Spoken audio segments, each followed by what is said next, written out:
Hey y'all, good morning. Two thoughts this morning. The first one is like a continuation of the revelation from last night or yesterday. And I don't know, God is really just pushing this into my mind. But this idea that a deviation is not a denial or a disqualification for the promise and purpose that God has placed over our life. God is faithful even when we are not. The Israelites, when they were going from Egypt to the promised land, they were scared, yet the promise still stood. It took longer, but God still brought them into the promised land.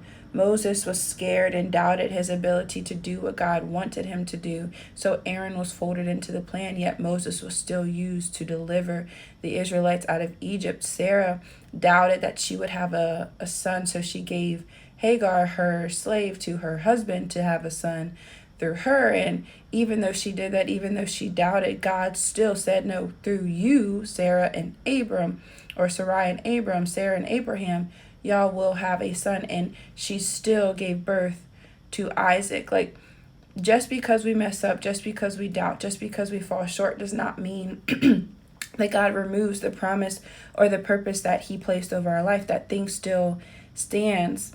The best way is always complete and immediate obedience and faith and trust in God.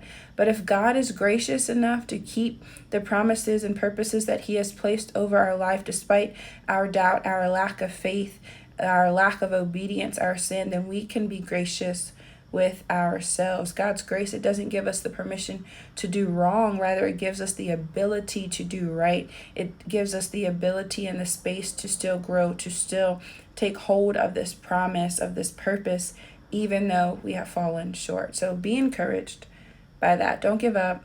Don't doubt. God is faithful, and his grace is enough for us to see it through.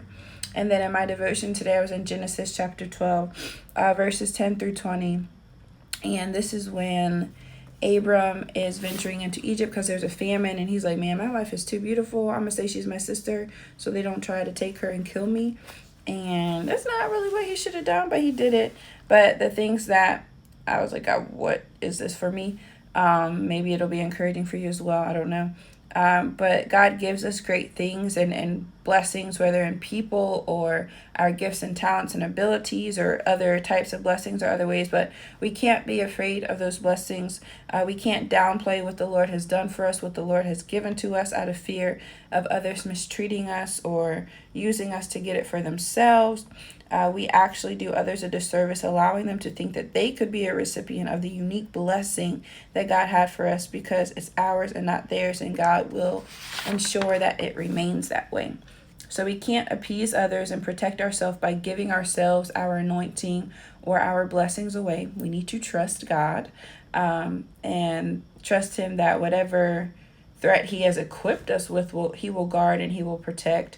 We must trust that whatever God has given to us that others may covet is ours and ours alone. We must trust that God will keep us and cover us even when others try to come for what we have.